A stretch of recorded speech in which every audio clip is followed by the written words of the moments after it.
Oh yeah, is it Thursday already? Wow. D23 was last weekend.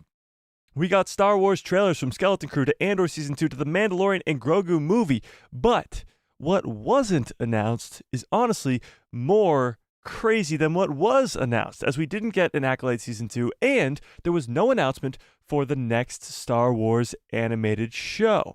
We're going to talk about what that might be and why it was teased by the voice actress for Hera Syndulla today, but we got a lot to get into as it is the Clone Wars movie's birthday. 16 years ago, we were introduced to the character of Ahsoka Tano. We got a lot to get into today, so let's dive into all of it. What's up, everybody? How's everybody doing on this fine Thursday afternoon? What's up, chat? How's everybody doing on this fine Thursday afternoon? Let me open up the chat so we can say hi to everybody. What the hell? Let me open up the chat so we can say hi to everybody. Let's do this. Starchip66, what is up? Brandon Baker in the house. Soul, how we doing? Fearless, what's up? Navarro, how we doing? Chris, what is up? And Rexer, how we doing? Did I miss? Oh, Dominic, how we doing? Fearless, what's up? Oh, I already said Fearless. Mando United, how we doing? Samba, what's up? Wildcats, how we doing? If I missed you, you guys know the deal. Just yell at me in the chat. E-Shadow, what's up? John Frag, how we doing? Agnes, what is up? Jedi Knight, Revan, what is up? Ryan Burke, yo, what's up? Darth Thor, how we doing? All right, let's give a good old hello there to everybody, shall we? Hello there. Oh yeah, this is going to be a fun stream. I already can tell because Fearless has her 5-month membership badge. That's awesome, Fearless. I appreciate that quite a bit. Becoming a member is the best way to support the channel. Super Chat's best way to support the channel. Keep us running, keep the lights on over here. But we got a big giveaway coming up next week. Is it next week? Next week, I believe. For the next 2 weeks, we got a big giveaways for Star Wars Outlaws as it comes out at the end of this month. We are giving away 2 copies before the end of August, so watch out for that. Let's talk about some crazy stuff. Over the weekend, we had D23, which is pretty much just Disney's sort of Comic-Con. They give their announcements for their IPs, which are Marvel, Star Wars, Pixar, Disney Animation, all that stuff. So Pixar got a bunch of new movies and shows announced for Disney+.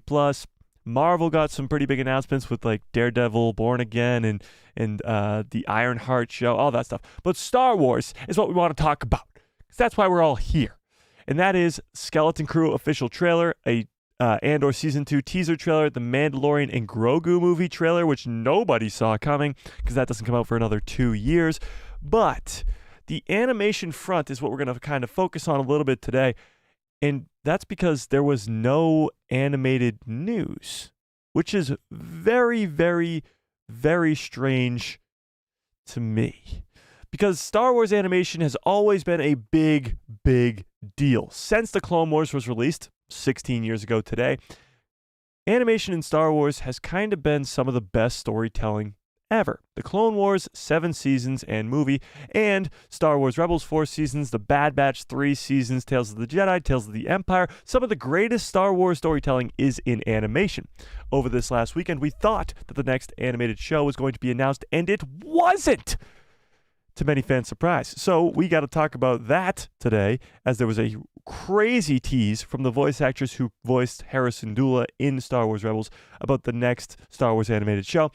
And we got 2 interviews to go over. One with Diego Luna, who plays Cassian Andor for Andor Season 2, and one from Jude Law, who is playing Jod Nawood in Skeleton Crew. So,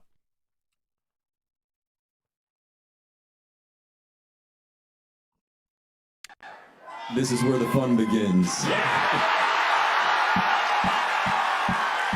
Where should we start? First, let's start with the Skeleton Crew trailer because this is the only official trailer that was released to the public. The Andor Season 2 trailer was only shown to the people there, and it wasn't really a trailer, it was more of just a teaser. It was just a behind-the-scenes look. It was Tony Gilroy saying that this second season is going to be bigger than the first. It was just, oh, we got a good look at K2SO and Krennic, who is returning as well, but we'll get to that in a second. In the Mandalorian and Grogu teaser, which nobody expected to see, did give us a look at the Razor Crest returning, Zeb Aurelius coming back into live action, some AT-AT walkers, a planet that looks like Hoth, some pretty cool stuff. But Again, that was only shown to the people in attendance at D23. That was not released publicly. However, the Skeleton Crew trailer was released publicly, so let's watch that through one time. We'll talk about it a little bit, but the more important thing today is actually this interview that we have with one of the lead actors for this show, and that is Jude Law. This currently has 4 million views in its first 5 days, which sounds like a lot, but I don't know. Is it? I don't know. Is it? ATRT versus ATAT? Yeah, that's not really going to end very well for our boy Din Djarin, I don't think. Yeah. I think they're saving it for Star Wars Celebration. They're definitely saving some stuff for Star Wars Celebration, and maybe what you're talking about is the animation stuff. We'll get to it. We'll get to it in just a bit. Shall we? Okay, first, actually, before we watch this trailer, I want to do one thing in the chat here. I want to do something in the chat. Brandon Baker with a 3-month membership badge. I appreciate it, Brandon. Appreciate it. All right, let's do this. Let's end this poll about smashing a like on the stream, because if you haven't yet, I don't know what the hell you're waiting for. And I want to see where the hype level is at in the chat for this Skeleton Crew show. Are you excited for Skeleton Crew? It releases on December 3rd. It is the next live-action Star Wars show to be released. December 3rd sounds so far away as we're still in August, but it's really less than 4 months, so it's coming very quickly. December 3rd is when it releases, and I want to know where our hype level is at as a chat. On a scale of 1 to 10, tell me in the chat and vote on the poll, how excited are you for Skeleton Crew? Tell me, chat. Let's hear it. Tell me, chat. 9 out of 10? 9 out of 10? Wow. That's pretty high. 10 out of 10? 7 out of 10? Interesting. 8 out of 10? 8.5? 8.5? Yeah, that's kind of where I'm probably at. I'm not like 10 out of 10. Let's go. Skeleton Crew's the most hype thing ever. Oh my God. Let's go. No, I'm not there at all. I'm not. But the trailer does get me a lot more excited. The fact that Jon Favreau, Dave Filoni, like the backstory behind this show is what has me more excited than the show itself. The fact that John Watts wanted to do this so badly that he turned down the directing role of the Fantastic Four movie. Crazy. So that gives me a lot of hope for this series. However, we really don't know anything about this show other than it's 4 teenage kids, in quotations, who get lost in the galaxy, and they've come into contact with Jude Law's character. We don't really even know much about his character either. So my hype level is not beyond insane. Like, I was probably more excited for Acolyte. I was way more excited for Ahsoka, Mando Season 2, Mando Season 3, even the Bad Batch Season 3. I was more excited for all of those projects than I am Skeleton Crew. Again, there's still 3.5-ish months until this show releases. Maybe my hype level will go up when we get more news and trailers about this show. But right now, it's probably around an 8. And 8 is high, but it's not like I need it, and I need it now. But let's watch the trailer. Let's watch the trailer. Let's do this. Boom. There we go. All right, let's do this.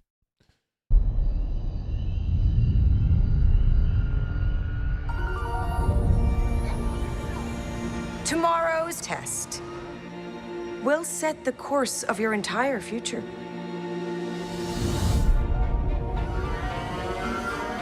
Don't you ever want to do anything exciting? Like what? Neil. What if we could go anywhere we want in the whole galaxy? Sorry. A real adventure. No more pretend. I found something buried in the woods. What do you think it is? I think it's a lost Jedi temple. Hello? Be careful where you step.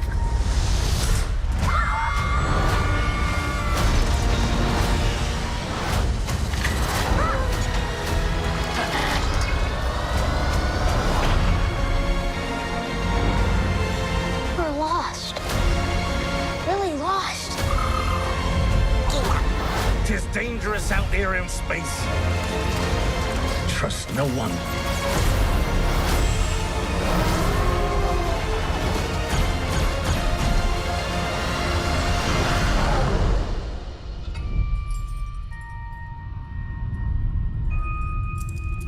You're a Jedi.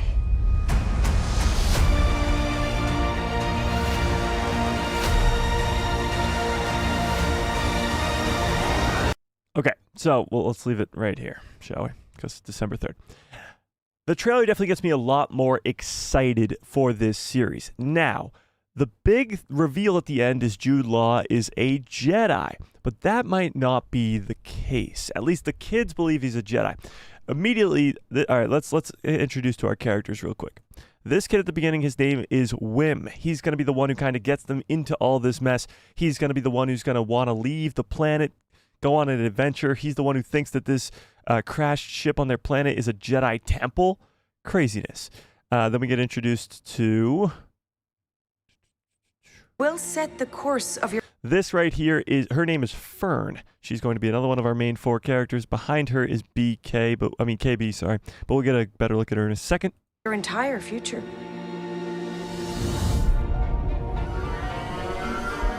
Don't you ever want to do it? That's... Oops. That is KB right there, and Fern on, like, bikes. This is very E.T. meets Goonies meets Star Wars meets Stranger Things type deal. Like, it's in the 80s type of teenage fun adventure movie type deal. Want to do anything exciting? Like what? And then this is our fourth main character, and his name is Neil. Remember the face because he's the GOAT, okay? Neil's going to steal the show. I can already tell. He's related to probably the son of... Just kidding. But Max Rebo, he's the same species as Max Rebo in the Max Rebo family. But his name is Neil, and he is already the GOAT. But he is our fourth main character. So these four are seemingly on a safe home planet. And they get blasted off of that planet by finding this ship in the woods. Very E.T.-esque. But our boy Wim has a fascination with Jedi. He's a fascination with Jedi. And you got to think about this. This show takes place at the same time period as The Mandalorian. So it's after Return of the Jedi. After all the Jedi are pretty much gone for 30-ish years, give or take a few years. Order 66 happened about 30 years-ish before this show takes place. So for 30 years, the Jedi have been gone. So the fact that Wim even knows about the Jedi is pretty fascinating. True. No more pretend. I found something buried in the woods. What do you think it is? I think it's a lost Jedi temple. So as soon as they find something hidden in the woods, he thinks it's a lost Jedi temple. Keep this all in mind. He's fascinated with the Jedi. And at the end of the trailer, he seems to think... You're a Jedi. That Jude Law's character is a Jedi. This might not be the case. Now, this leads us to the interview that we're about to get to here with Jude Law with Rotten Tomatoes. They had an interview over the weekend at D23. This was released about 24 hours ago, give or take. And Jude actually accidentally gives us a lot of information about his character. So let's go watch that interview, shall we? Christopher, what's up? All right, let's do this. Yeah, okay, so there's a few time slots here that I want to get to in this interview because it's like a 7-minute long interview and we're not going to watch the whole thing, but let's watch this. So that's Jude Law right here. He's going to be playing Jod Nawood. That's his character's name, Jod Na. And this is the lady interviewing him. So let's take a listen for a second, shall we? This is John, who's created this. John Watts, who's created this. Chris Ford, yeah. So we obviously know him from like Spider-Man, and he creates those sort of nostalgic feeling and sort of that coming of age feeling. Yes. So, but who do you play in this whole? Hang on, before he answers that question. John Watts, like I said before, turned down Fantastic Four for this show, which is crazy. But he's the guy who directed all 3 Tom Holland Spider-Man movies. In all of those movies are teenage kids, or at least high school-aged kids, Spider-Man, MJ, and Ned. And it's the coming-of-age type story. And that's what this is inside of the Star Wars galaxy. But let's see what he has to say about his character of Jod Na. Universe, and how do you relate to these So kids? I play a character called Well, that's one of his names. And Let's pause it there. Let's just pause it there. Run it back. In this whole universe, and how do you relate to these So kids? I play a character called Jude. Well, that's one of his names. And Oh, that's one of his names. What is he talking about? Anybody? Chat? Anybody? That's one of his names? Let's keep listening. he is someone they meet and who is there to sort of try and help them back to their home planet. And you never quite know whether he's trustworthy, whether he isn't trustworthy, whether he's with one side or another. You never quite know. Doesn't sound like a Jedi. It doesn't sound like a Jedi to me. But ultimately, he's a member of the crew. Some of them want him a part of it, some of them don't want him a part of it. I can't give too much away. Of course. But I don't want to. So yeah, I'm going to say he's full of contradictions. Okay. Now, What? I don't think Jude Law's playing a Jedi at all in this show. Not in the slightest, actually. He's a Force user, but doesn't necessarily mean that he's going to be a Jedi who survived Order 66 in the Jedi Temple. And this answer clearly doesn't mean that he's a Jedi. Clearly. Yes, he uses the Force. Yes, Wim in the trailer leads us to believe that he's a Jedi. When he turns around and goes, "You're a Jedi." No, he's not, Wim. No, he's not. But now the question becomes, what the fuck is he? Who is he? Who is Jude Law playing in this show? It's a Force user, that's for damn sure, but you don't know what side he's on? He's part of the crew, but some of the kids don't trust him? Who is this guy? Let's rewind and watch that last 30 seconds for a second, shall we? This is interesting. This is very interesting. how do you play in this whole universe, and how do you relate to these So kids? I play a character called Jude. Well, that's one of his names. First of all, just watch how Jude Law answers this question so thoughtfully. He puts so much thought into not spoiling everything in this one answer. And we're going to get to it, but I think there's a part where they cut because what he says is too revealing. But let's just look at how he's answering who his character is. That should be a pretty simple answer. And it takes him so long to think about it because he doesn't want to spoil it. To these So kids? I play a character called Jude. Well, that's one of his names. And he is someone they meet and who is there to sort of try and help them back to their home planet. And you never quite know whether he's trustworthy, whether he isn't trustworthy, whether he's with one side or another. You never quite know. But ultimately, he's a member of the crew. Some of them want him a part of it, some of them don't want him a part of it. I can't give too much away. Of course. But I don't want to. So yeah, I'm going to say he's full of contradictions.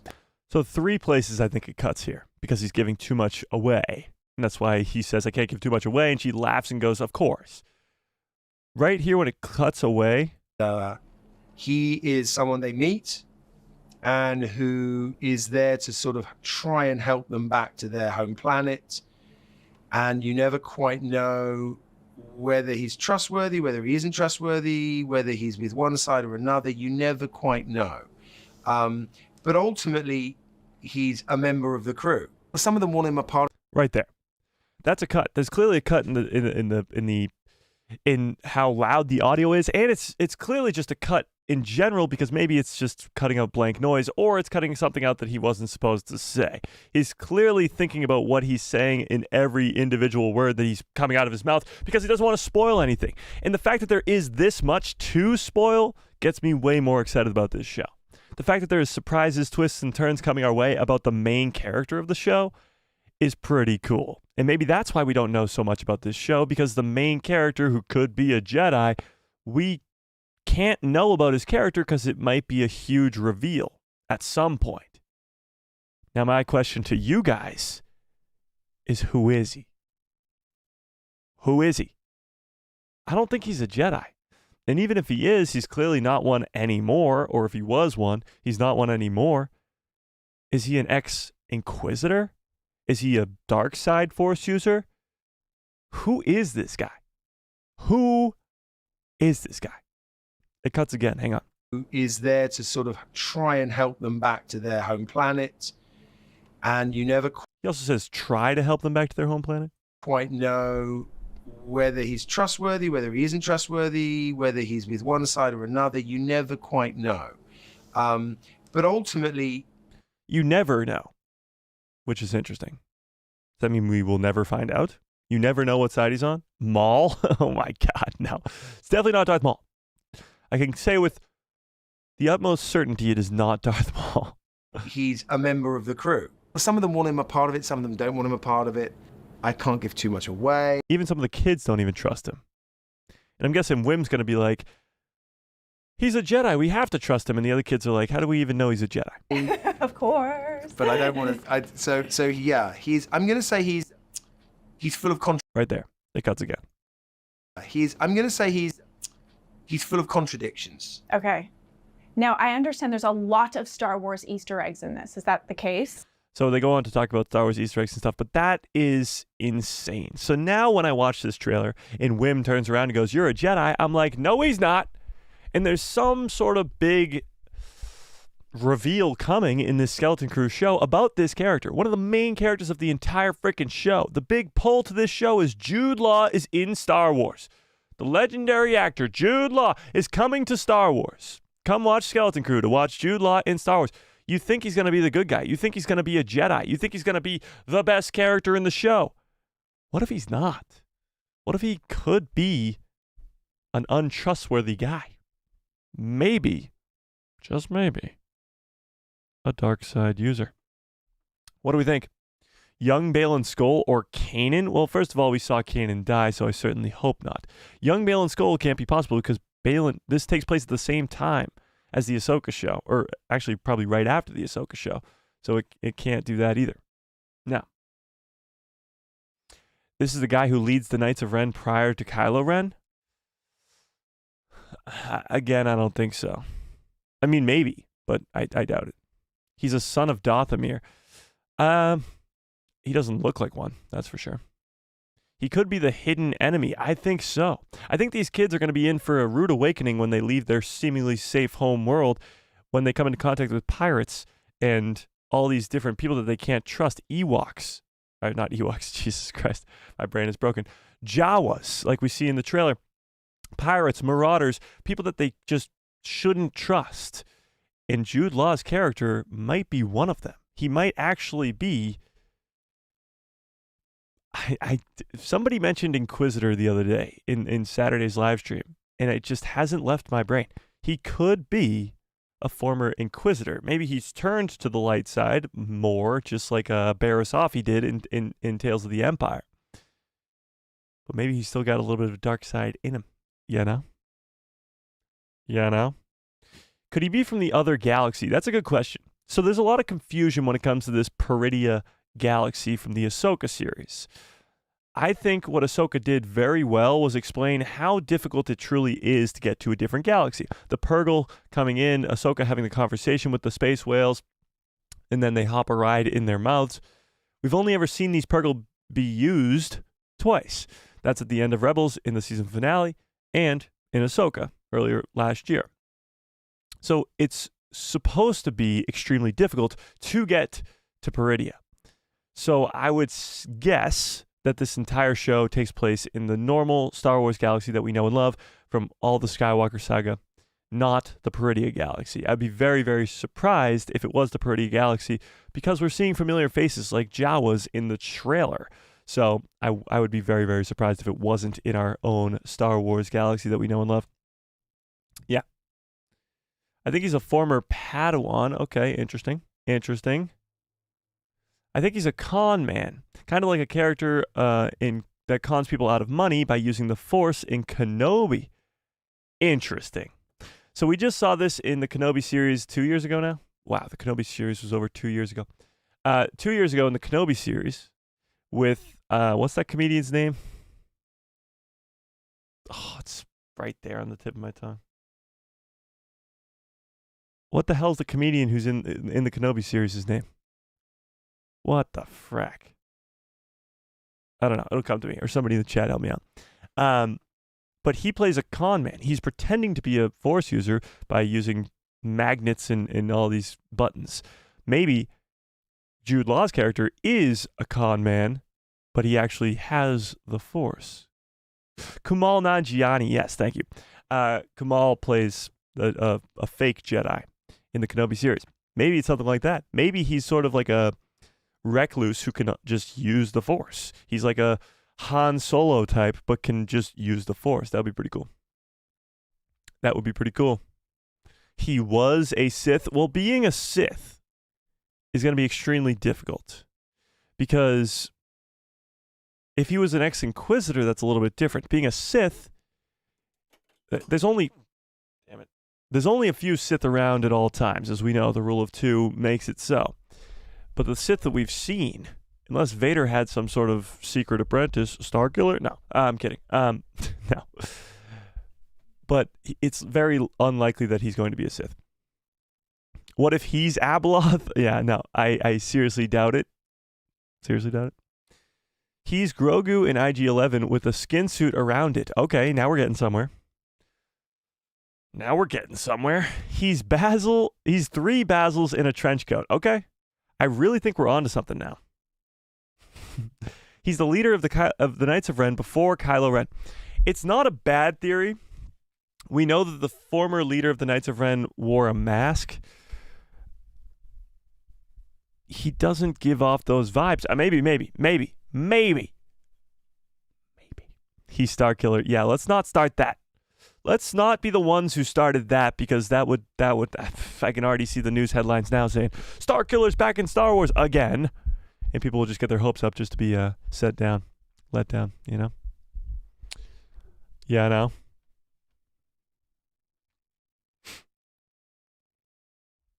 John Groom, what's up? John says, guessing he would have been about 20 years old when Order 66 happened, and he's a Force user. If not a former Jedi, then what? Maybe he's a secret apprentice to a rogue Jedi, or even an unknown acolyte. Well, let's look. Yep, that was English. Okay, how old is Jude Law? Jude Law is 51 years old, so yeah, he'd be about 20 when Order 66 happened, around that age. So that would be a lot older than like a Cal Kestis character, right? Cal Kestis was only, what, like 10, 11 when Order 66 happened? So he'd be around the same age. He'd be even older than Ahsoka, no? Ahsoka's only like 14, 15 when Order 66 happens. So he'd be older than almost all these characters. But if he was with the Jedi Temple, if he was there during Order 66, then characters like Ahsoka and Cal Kestis would recognize him. They would know who he is, being that he's from the Jedi Temple.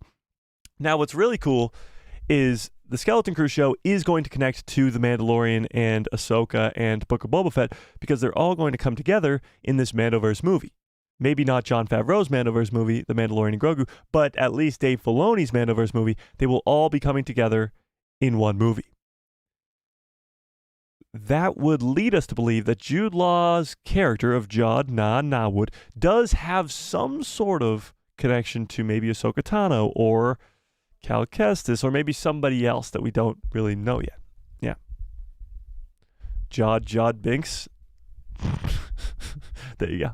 Kid Fisto, what's up? Somehow Torben returned. Oh my God. Thanks, Kid Fisto. I've missed you too. Chris says, Ahsoka was 17 when Order 66 happened. She was 14 when she became Anakin's Padawan at the beginning of the Clone Wars. Okay, that makes sense. Should we celebrate a little bit today? I believe. Let me fact check myself. When did... Oh, let's do this. Release date Clone Wars. Oh, damn it, I was wrong. Wait, when did the Clone Wars show? What? Oh, okay, well, we missed it. 5 days ago was the 16-year anniversary of the Clone Wars movie. 5 days ago. So on August 10th. So Ahsoka Tano was born 16 years ago. She was created 16 years ago, I should say. She was not born 16 years ago. But that's pretty cool. Obi-Wan's nephew, didn't he have a brother? He did have a brother. That's true. But I don't know if it's going to be that deep. I don't know if it's that deep.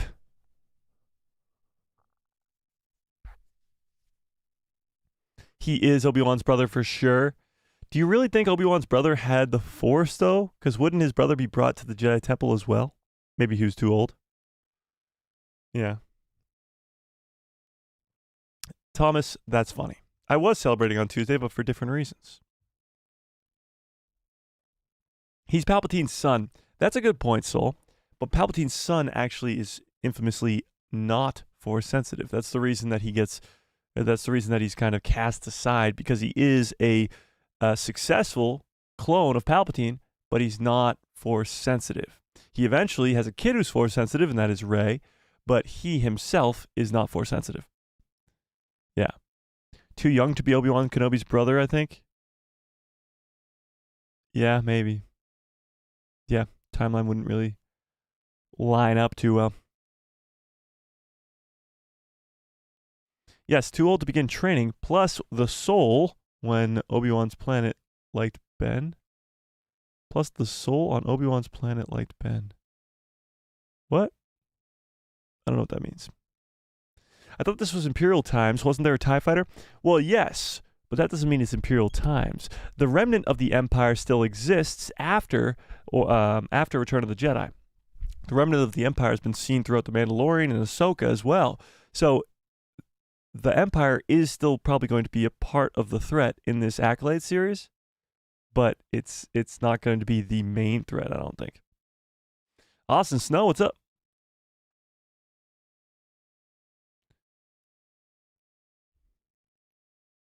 Oh, I get you. I get you now. The Wizard Cat, how we doing? Still loyalists to the Empire. Yeah, and they eventually regroup into the First Order. That doesn't happen for a few years, but yeah, it's still like the Empire didn't just go away completely. There's still remnants all over the galaxy. We see that in The Mandalorian Season 3 a lot, too. Somehow Tech returned. Oh, my God. Doesn't look like Tech. That's for damn sure. No, he does not. All right, let me end this poll. Let me end this poll and put up a new one. Are you excited for Andor Season 2? Yes or no, are you excited for Andor Season 2?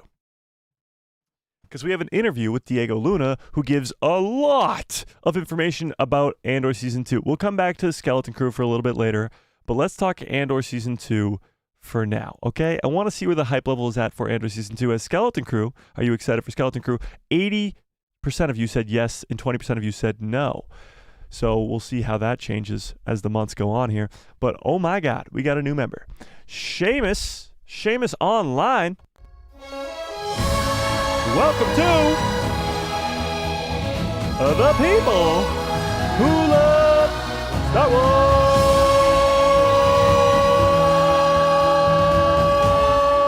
Welcome to the people who love Star Wars, Seamus. I appreciate it. At the master level, oh my God, Master Seamus. Welcome to the stream. Welcome to the people who love Star Wars. I appreciate it quite a bit.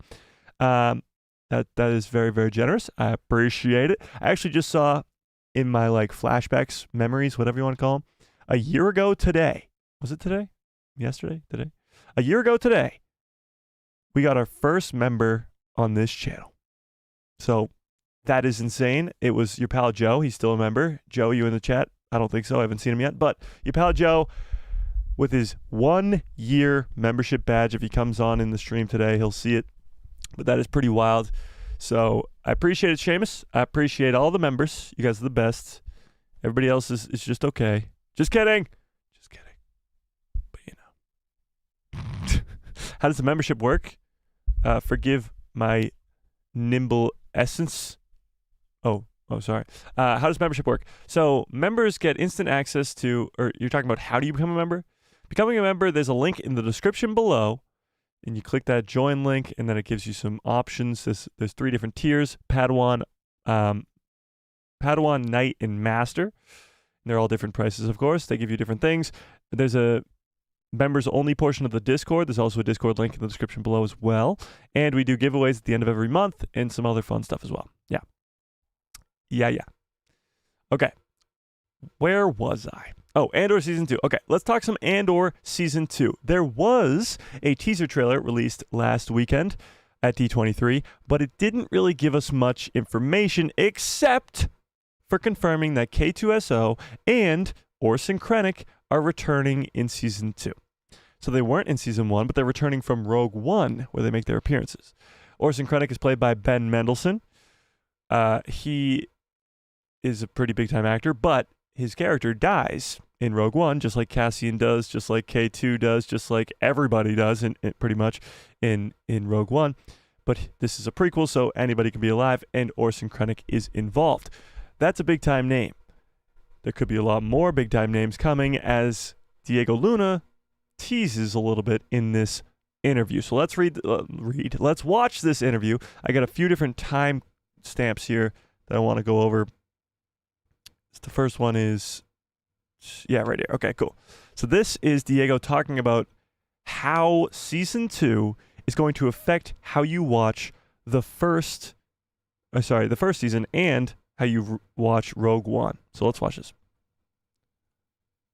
Years after becomes so important for the genesis of the project, makes you see it through a different perspective, and every time you see those plans and every time you think about what happened before, it makes everything, it raises the stakes and it makes everything more dense, and same thing I think with Andor. What we are hoping is that when you see the second season, the end of the second season, if you go back to Rogue One, you'll see a different film. Okay, we're going to dig into this. So he's saying when you watch Andor Season 2, you're going to see a different film. And before that, he was talking about how when you watch Rogue One and then you watch A New Hope, you see a little bit of different stuff because A New Hope has a few plot holes that are filled by Rogue One. Pause. Hang on. Something out of my throat, I think. Now, in A New Hope, there's a pretty big issue, and that is how is one tiny little X-Wing able to destroy the entire Death Star? And the answer is Rogue One. Galen Erso, who, against his will, was taken away from his family to go build this Death Star, he put a pretty much death trap inside of the Death Star that allows one little fighter to come in and destroy it. And that's fully explained in Rogue One. Not only that, it's how the Rebellion got the plans for the Death Star. All these characters sacrificing their lives for the Rebellion and getting the Death Star plans to Leia, which we see Leia have them at the beginning of the movie in A New Hope in 1977. So just like Rogue One explains so much in A New Hope and changes really how you watch A New Hope, because you're like, oh yeah, Jyn Erso and Cassian Andor sacrificed their lives to get these Death Star plans, and how is Luke able to destroy the Death Star with just one little X-Wing? Because Galen Erso sabotaged the whole damn thing. Now, when you watch Andor Season 2, you'll watch Rogue One completely differently. So now it's an ever-ending snowball of this makes you view this differently. And that's going to mostly be because of Cassian's story, his backstory. When you meet him in Rogue One, you're just meeting him for the first time. So you don't know anything about this character of Cassian, and before 2 hours is over, he's dead. So now you have a lot of backstory now for Cassian, where he comes from, his mom, his friends, and what he's been through to join the Rebellion. And now you're going to watch this movie completely differently. But that takes me to my next timestamp here, which is about 8 minutes. 7 minutes and 7 seconds. Right here. It leads directly into Rogue One. So, is it the moment that Rogue One starts? Like, where are we going to leave this season? I don't know if I should tell you this. I think you should. No. Yes, I will. But because there is the first scene we see of Cassian in Rogue One. Yeah. Everyone knows that scene. He goes and talks to this informant, right? So yes, we are gonna finish just minutes before that. Wow. And that's why I suggest that you don't see the last episode without having 2 hours to then watch Rogue One straight Yeah. away. You know, because it is. I mean, and that this is the beauty of Pause. There. Pause. First of all, we got a new member. I'll get to that in just a second. But this is what he's talking about. He even says you should have 2 hours available after you watch the finale of Andor Season 2 to watch Rogue One over again because you're going to want to. It leads directly into Rogue One. It's minutes before. Rogue One opens with Andor going into that sort of alleyway with the guy with one arm. I believe he has one arm. And then he ends up killing him. And you're like, wait, what the hell's going on here? You're right into the action and you are meeting Cassian. And you're like, oh, Cassian might be a good guy. Then he literally murders this guy to get away from the Empire. That's pretty wild. So now Season 2 is going to take Andor on this crazy journey leading directly into that scene. And now you're going to watch Rogue One as a completely different movie, and you're going to want to watch Rogue One immediately after that, which is pretty damn cool. But let's get to the member as Ann Rexer. Welcome to the people who love Star Wars.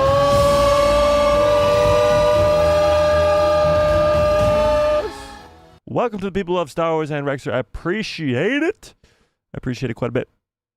Whoa, what the heck? There's a fly on me. But I do have some other time stamps here. Luke Skywalker, no. Luke will not be in this show. We will get to who else could show up in this show in just a second, as Diego right here is going to talk about returning characters. So that timestamp is at 8:30-ish. So let's watch this. And now we're gonna let you watch Rogue One with all this information and this backstory, right? So I think it's cool. So which Rogue One characters, you said it's going to lead right up to the beginning, but which Rogue One characters are we maybe going to get a tease of any of them along the way in Season 2? Any of the Rogue One characters coming in for Season 2? Definitely they are. And it's not just one. But I'm not going to say who's coming back. So he goes on to talk about K2SO in a second here, which we'll watch. But he says definitely there are familiar faces from Rogue One. We know K2. We know, of course, Cassian. We know, now we know that Krennic is coming as well. But he says more than one. Now, Krennic, you could argue that Krennic and K2 are more than one, but I think he's talking about some other familiar faces. We'll get to it in a second. I think one is pretty obvious, Yeah. which is K2. Yeah. Right? Yeah. We know K2 has to be part of his life. We got to see the meet cute. We have to understand how come such a tool, an imperial tool, can become such an important part of the rebellion, right? And K2 is crucial for New Hope, right? To happen. So we're gonna see how K2 becomes part of this of this team, and that seems a very obvious connection. So K2, of course, has a huge part in Rogue One, in the movie itself. But he talks about how K2 directly affects A New Hope. And I wonder if we're going to get to see more of that. He also talks about how K2 joins the team, which is going to be an origin story type thing we're going to see in Season 2 at some point, because he does have to join the team as he is an Imperial droid. There's so many other characters that are going to be part of this season that I'm sure you miss as much as I do. Riz Ahmed has to show up in this. That makes perfect sense. Sadly, you're gonna have to wait. The beginning of next year will bring you all the answers. So he does reveal a few things here. First of all, he says the beginning of next year, which confirms that Andor is probably going to come out at the beginning of next year. Some fans were pretty concerned that it would come out in the summer or even the fall of next year, which would be so long to wait. But he does say the beginning of next year, which is interesting. That's something that he probably shouldn't have said. And he talks about how there will be a lot more familiar faces that fans will know, but I can't tell you what it is. And the interviewer here actually says Riz Ahmed. Now, Riz Ahmed plays the character of, what the hell's his name? Bodhi? No. Yeah, it's Bodhi, right? he plays Bodhi, who's the pilot, who's the Imperial pilot who has the information about the Death Star, and it kicks off the entire movie of Rogue One. So he might be involved in this second season as well as Cassian. Diego definitely can't tell us anything about it, or else he's under contract, so he literally can't tell us. But he does give a lot of information away there, saying that this will be revealed early next year, which means probably in the first 5-6 months of next year. And he also says there will be a lot of familiar faces coming, more than one, but a lot of familiar faces from Rogue One. Now, let's talk about that. What familiar faces could he be talking about? We know Krennic, we know K2SO. Who else? Jyn Erso doesn't really make much sense, as she is introduced to Cassian in Rogue One. However, there are others. Who do you guys think from Rogue One could show up in season 2? What do we think, Chad? What do we think? I'd like to see Galen. Galen Erso is a possibility. If you're introducing Krennic and you already have the Imperial aspect of this show with Dedra, then there's definitely a possibility that you could be seeing Galen Erso. Think about it this way. We saw the Death Star at the end of season 1. So there's probably going to be more story that is referring to the creation of the Death Star. And Galen Erso is the head dude when it comes to the Death Star. So I could definitely see him. Saw Gerrera. Yeah, Saw Gerrera is a definite. He's in the teaser trailer for season 2. And he was in season 1. Mon Mothma's another one. She was in season 1 too. So she's a definite for season 2. Yeah. Yeah. They're already in the show. I'm talking about people who we haven't seen yet in season 1 that could be in season 2. Yeah. Maybe Thrawn. Thrawn's a very interesting one. If he was to show up, it would be earlier on in the season because he disappears with Ezra, and it probably wouldn't be that big of an appearance. It'd just be like a cameo type deal. Yeah. Indeed. Galen is a traitor. Yeah, he is. Indeed, he is. They've been teasing Palpatine throughout season 1. Interesting. Palpatine's an interesting one.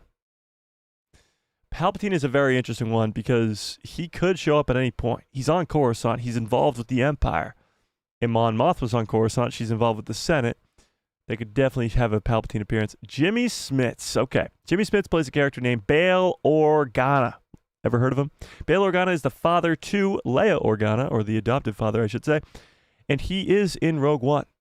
Seeing Bail Organa would make perfect sense, as he is a key part, a key instrument in the creation of the rebellion. Along with Mon Mothma, along with Cassian, along with Luthen, along with Saw Gerrera, he is another key ingredient from the beginning, from the downfall of the Jedi Order during Order 66. He is a guy who's always been on the side of the Empire's evil, and the rebellion has to happen. So seeing Bail Organa in this second season is probably highly likely, especially because we're going to Yavin 4. Yavin 4 is a very familiar place in Star Wars, as we saw it in Rogue One, but we also saw it in the original Star Wars, A New Hope, as it's the Rebel base.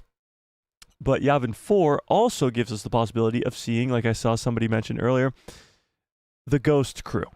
The Ghost Crew is Harrison Dula, Chopper, Kanan Jarrus, Sabine Wren, Zeb Orrelios, and Ezra Bridger.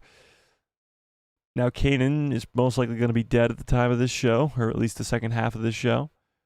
Ezra's probably going to be blasted off with Thrawn somewhere. Ahsoka Tano is probably training with Sabine at some point. So it's most likely only going to be Harrison Dula and Chopper, if we do see those two characters. And it would allow you to see the Ghost as well in live action again.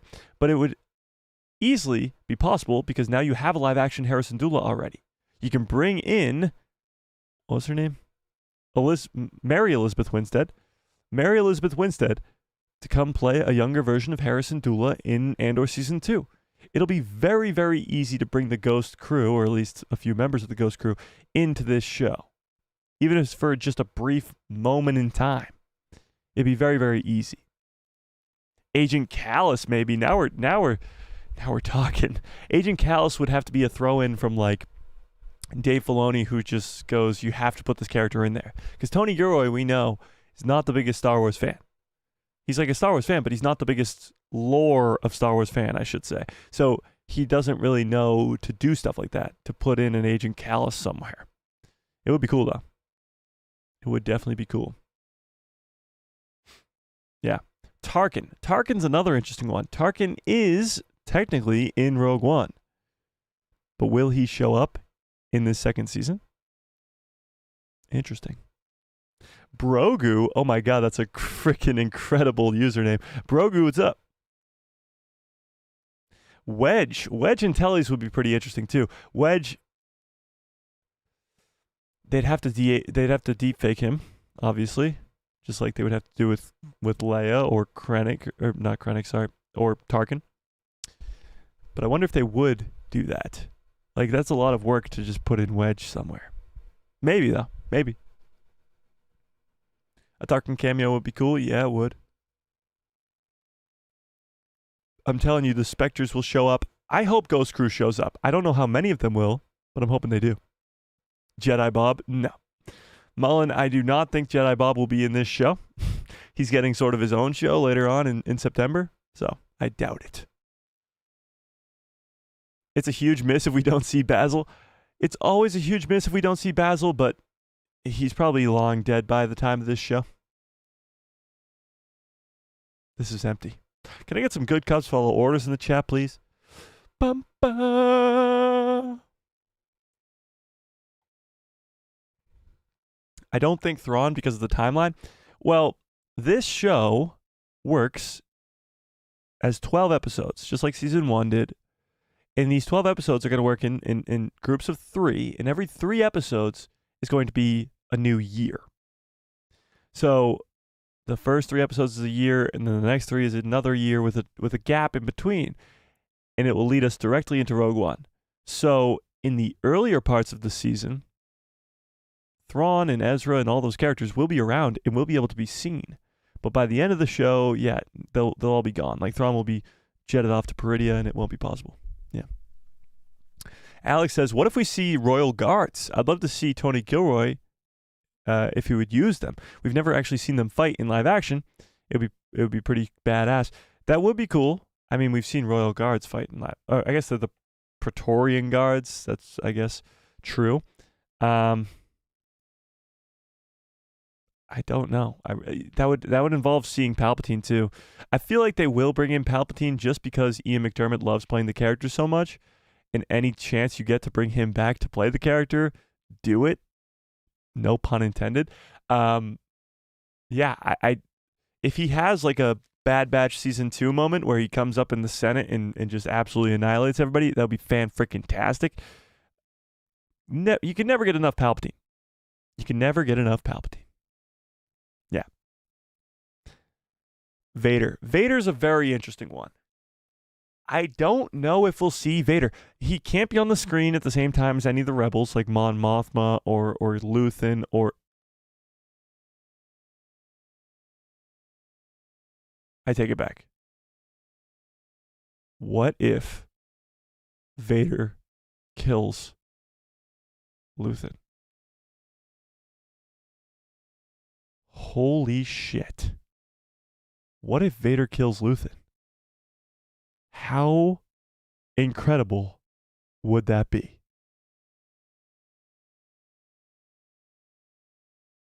Okay, sorry. Hang on. Sorry. What if he kills Bix? Oh my god!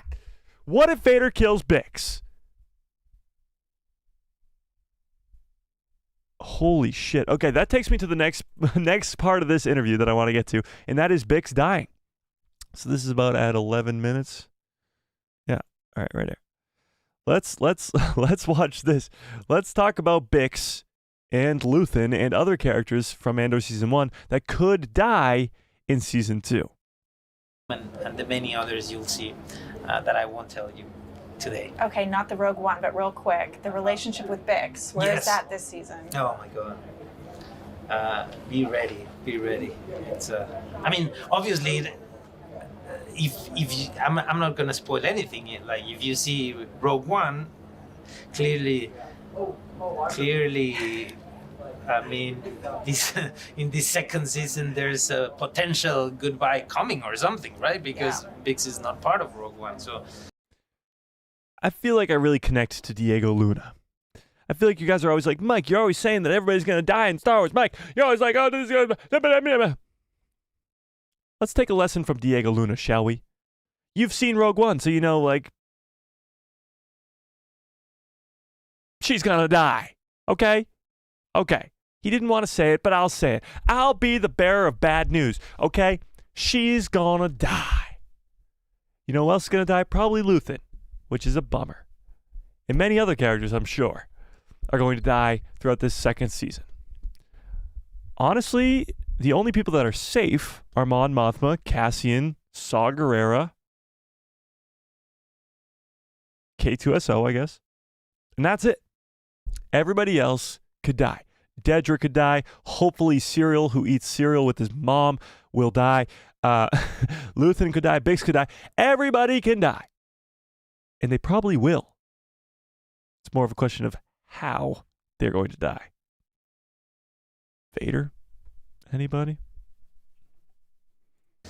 But I'll ask you for something. Like, we tend to do this with Star Wars because we know so much. We want to know everything before the time comes. I urge you all to be patient and watch it with all the expectations that you have. Don't try to predict anything. What did I just say? I felt like me and Diego Luna were kind of connecting there. No. Nope. I take it back. I take it all back. Nope. Don't make predictions, Diego? Come on. The next 6 months about this Andor show is all I can do is make predictions. Because guess what? We didn't get a trailer. We didn't get a trailer last weekend. No, we didn't. We got a teaser. And that teaser didn't give us shit. We already knew Krennic was coming back. We already knew K2 was coming back. Guess what, Diego? I'm going to predict the hell out of this show, and you're not going to stop me. Sorry, I like to keep those things off screen. I apologize. Let me make a formal apology, shall I? I apologize for my outburst, okay? No, I don't. We're going to make a lot of predictions until this show comes out. So don't listen to Diego at all. He's clearly doesn't know what he's talking about. Bix is going to die. Vader might kill her. Luthen's going to die. Vader might kill him. Or Vader might not show up at all. But let's talk about it in the chat. Do we think that Lord Vader... Oh my God, look at this poll. Look at this poll. 90% of you guys are excited for season 2 of Andor, and 10% are not. So that's 10% more than Skeleton Crew, which is pretty crazy. But let's pull this up. Do you think Darth Vader will show up in Andor season 2? Do you think he'll show up? Yes or no? What do we think, chat? What do we think? 100%? Omega might show up? Okay, let Soul just put a pin in that for a second, okay? Put a pin in the Omega showing up for just 1 second. Okay? Okay. Okay? Okay. We'll get to the Omega stuff in a second, because that has to do with my animation show that we're going to talk about. 50-50. Wow, we are directly 50-50 right now. Interesting. We're going to leave that up for a bit. I want to see where this ends at. Oh, shit. Kino Loy, too. Kino Loy is going to be an interesting one because he... Correct me if I'm wrong, but wasn't it confirmed that he is coming back for season 2? Omega showing up would be insane. It would be insane. It most definitely would be insane. But let's talk about it realistically. Oh, the last time we saw Omega, she was going to join the rebellion. Season 3 of the Bad Batch ends with her going to join the rebellion. The rebellion is the Andor season 2 show, so it's possible that there is going to be a live-action appearance of Omega in Andor season 2, which would be insane. Yeah. there's a theory going around that K2 will use B2's memory chip for his personality, adds a whole new dimension to his character in Rogue One. That is very true. So B2 from season 1 of Andor, if you guys don't know who I'm talking about, B2 Andor. This droid right here.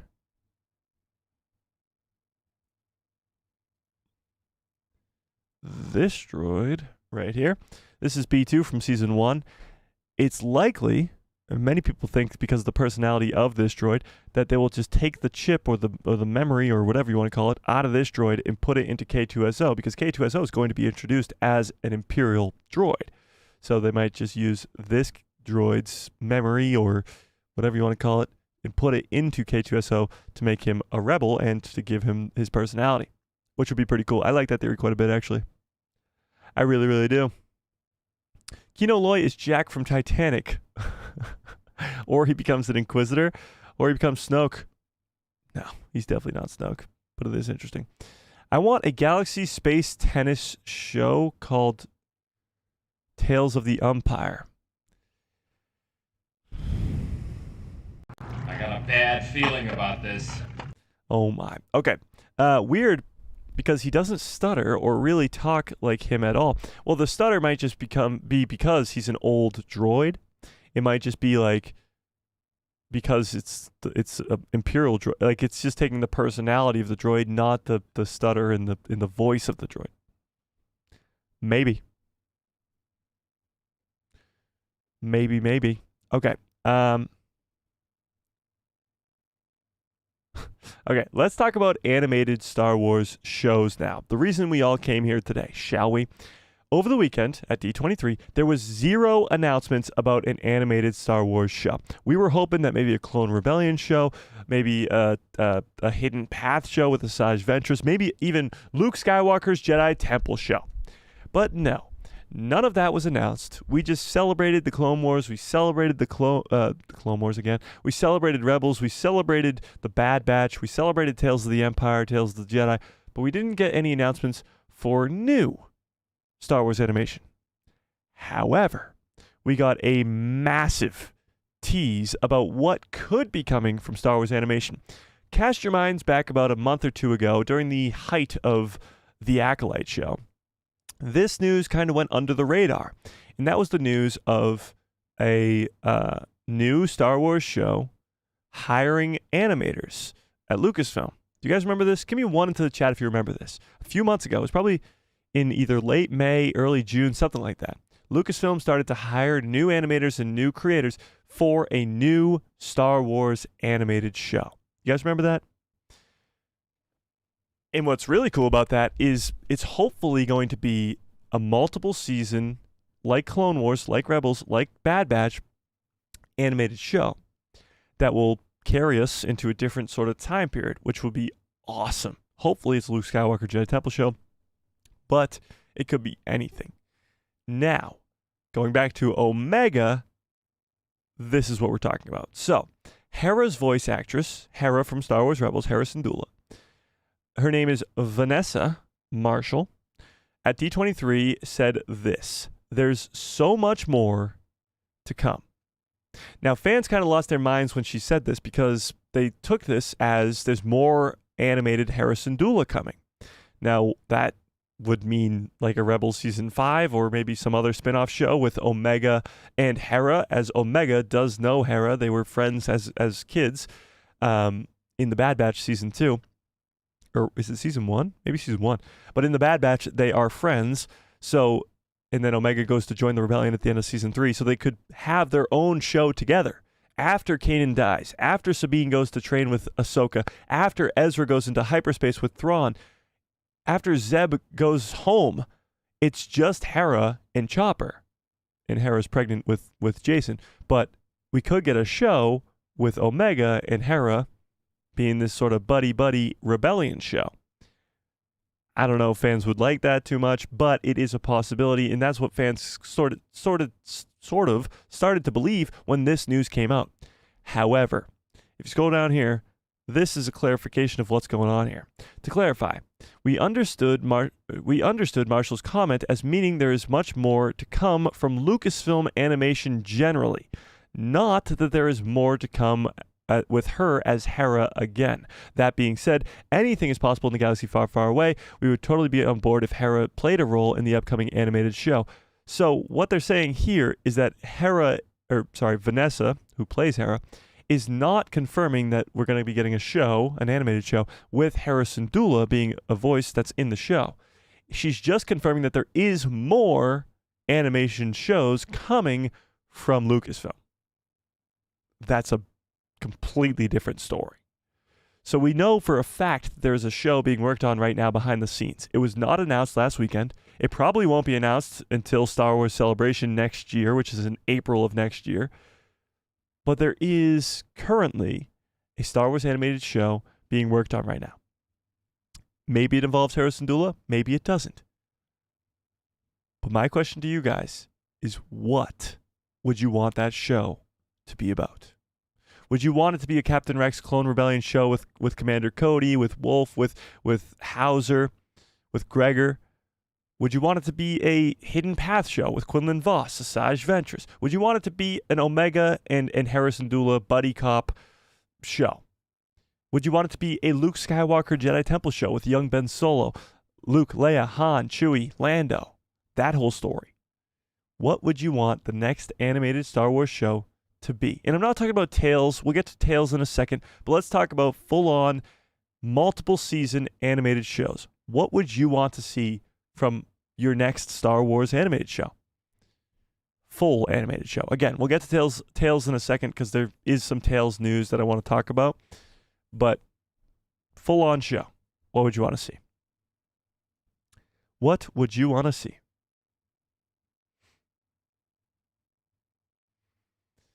Thomas says, I would love to see an animated Old Republic show. Okay, I would too, but let's be realistic here. Let's be realistic. They're not going to go to the Old Republic first in animation. They're just not.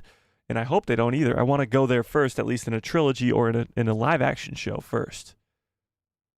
Yeah. Lobo says, I'm here. What did I miss? Well, you missed quite a bit, Lobo. But to summarize, Skeleton Crew, Andor Season 2, Jude Law might not be a Jedi. He might be something crazier. Andor Season 2 might be something crazier than we once imagined. And a new Star Wars animated show is on the way. Kind of. I missed a lot of stuff, but, you know. Jedi versus Sith, Old Republic show. Again, I'd be totally down for that. But it doesn't look like they're going to be focusing on the Old Republic anytime soon. That's for damn sure. Soul says, Sabine and Omega know each other also. Yes, they know each other. Oh, Sabine and Omega, you're saying? What? Sabine and Omega? How does Sabine and Omega know each other? A Snoke Origins show? Again, I think Snoke's origin would more so come from a Luke Skywalker Jedi Temple show. Think about the Clone Wars. The Clone Wars isn't focusing on specifically one particular character. It's not the story of Anakin, because there's episodes where we go on without Anakin for many arcs. It's just a show about the Clone Wars. So it's the bad guy's perspective, it's the good guy's perspective, it's everything. It's the story of the Clone Wars. When I say Luke Skywalker's Jedi Temple show, I'm not talking about just a show from the perspective of Luke Skywalker.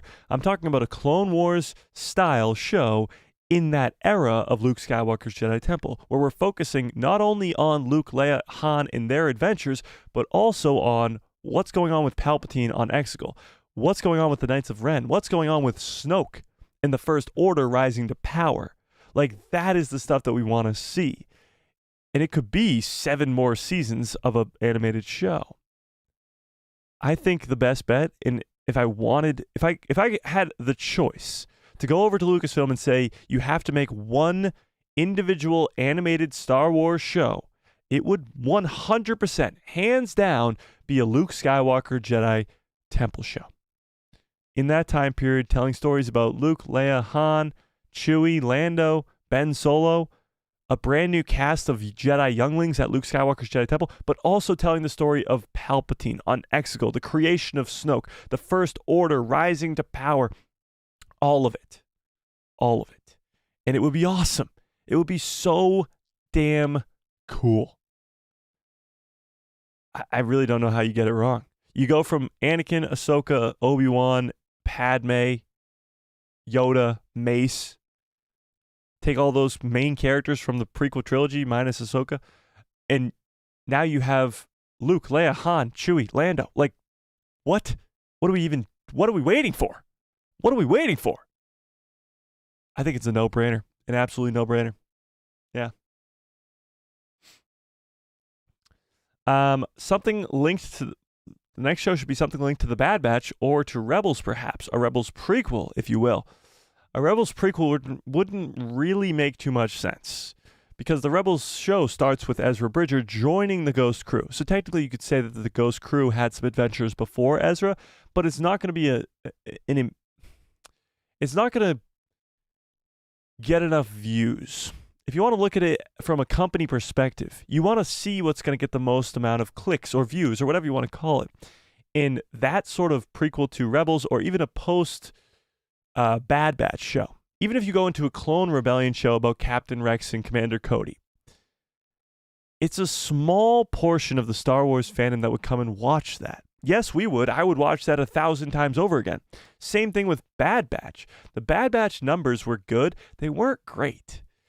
And a show like the Clone Wars did something even bigger than what Bad Batch could have kind of ever done. And that's because of the story it was being told about. They weren't main characters in the Star Wars timeline. Actually, we're sitting here saying that they have to die the entire time because they're not in anything else. That is Clone Force 99. They didn't die.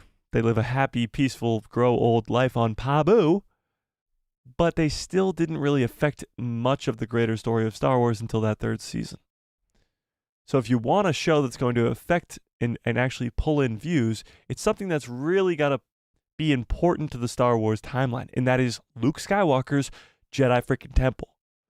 Even the Asajj Ventress Hidden Path show, it sounds like a cool, fun idea. You can probably bring in maybe some familiar faces that are Jedi who survived Order 66, like maybe Jude Law's character from Skeleton Crew, maybe Baylan Skoll, maybe see some Cal Kestis in there, Grogu maybe.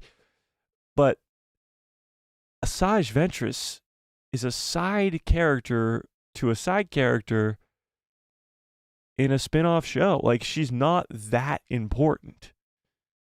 And not a lot of fans would come to watch that. I'm talking normie fans. Obviously, we would watch that, and we'd enjoy it quite a bit. But it wouldn't do much. It wouldn't do nearly as much as a Luke Skywalker Jedi Temple show. So it always comes back to that. What's going to be your biggest and best show? You have the most time in that post-original trilogy, pre-sequel trilogy time period, 30 years to tell a story. And you got a lot of characters that fans love to do it with. It's honestly going to be really interesting to me if they do this, how they're going to animate Luke Skywalker, Leia, Han, all of them. Because when you look at the Clone Wars, they're all animated in such weird ways. Yes, they look like the characters. You know that they are the characters. But Count Dooku's head's like 10 feet long. Palpatine's got this big-ass nose. Even like Yoda, nothing beats Yoda in Rebels. Let's be honest. Nothing beats Yoda in Rebels. And I wonder if they'll go on a different animation style like they did with Star Wars Rebels. I doubt they will because they've kind of narrowed in on their animation style with the Bad Batch and Tales of the Jedi and Tales of the Empire. But it'll be interesting. It'll be very interesting. Please, no more Han, Luke, and Leia? Really? Why not? Why not? Call me crazy, but maybe a Knights of Ren show? It's not that crazy, because the Knights of Ren could be involved in the Luke Skywalker show. Just like Grievous is only in Revenge of the Sith. You remember Grievous being this main character in the prequel trilogy. He's not. He's only in one movie. The reason you think he's a main character is because he's in a shit ton of Clone Wars episodes. He's a main villain in that show. So just like the Knights of Ren only appear a few times in the sequel trilogy, they could be played out just like Grievous or Asajj Ventress in the Clone Wars in this Luke Skywalker Jedi Temple show. Yeah. Yeah. Chris says, I would like to see them dive into the period between the Phantom Menace and the Clone Wars. I have heard some people talking about that. For me, there is definitely clearly some stories there, but I don't know if it's enough to pull a show. There's a pretty big time jump there, about 10 years, right? Because Anakin's 9 in the Phantom Menace, and then he's 19 in Attack of the Clones, so it's about 10 years. There's probably a bunch of great stories in that 10-year time period that can be told in a show, but it wouldn't be like 2, 3, 4 seasons. It would probably just be a standalone 1-season type arc. Yeah. Trek Anderson, what's up? Hello there. Oh, it just go down to the bottom. Are you kidding me? Oh, here we go. I think a Rebels prequel would make sense. It links the shows Bad Batch and Rebels, I guess, but then now you're just filling in the gap just to fill in the gap. There's no real reason to do a show there, you know? Now, let's talk about Ahsoka Tano for a second. She is sort of the main person on our thumbnail today. Ahsoka Tano has sort of become this main-ish character. That's a through line between all stories. And yet she hasn't even been in a Star Wars movie yet. We'll get to that in a second. But she's in the Clone Wars. She's in Rebels. She's in Tales of the Jedi. She's in now The Mandalorian. She's in the Book of Boba Fett. And now she has her own show as well. If there is going to be a Luke Skywalker Jedi Temple show or any of these other animated shows, would Ahsoka Tano show up? Now you have the greatness of knowing that Luke Skywalker knows Din Djarin, knows Grogu, knows Ahsoka, knows all these characters that weren't in the original trilogy but were around during that time period. And we've seen him specifically meet those characters in The Mandalorian Season 2, in the Book of Boba Fett. And now, if you are going to do a Luke Skywalker Jedi Temple show, you can have characters like that show up. And let's not forget what the Clone Wars did. The Clone Wars did some crazy shit. The Mortis arc, if you're going to do a Luke Skywalker Jedi Temple show, you have the ability now to have Luke Skywalker, who's one of the coolest characters ever in Star Wars, go do crazy stuff like Mortis. Like the World Between Worlds. Like some absolutely insane things where he's going around the galaxy finding old Jedi temples, old Sith temples, old artifacts. You have the ability to take a character like Luke Skywalker, who's so beloved by Star Wars fans, and do whatever you want with him. That's intriguing. That's the pitch. So if you are at Lucasfilm right now and you want to pitch for this show, you can take the character of Luke Skywalker and do whatever the fuck you want with him. That's the pitch. Have him go do awesome, cool stuff. And maybe, if we're lucky, he comes into contact with a Force Ghost version of his dad. Just like Obi-Wan comes into a Force Ghost version of Qui-Gon Jinn on Mortis. Maybe even sees the future of what happens to him in the sequel trilogy, just like Anakin sees on Mortis. Whew. It could be absolutely insane. Yeah. The Multiverse is Broken, what's up, says, wait, so what was it they teased about for the next animated show? Anything about a potential plot? No. The potential tease, Jesus Christ, my voice.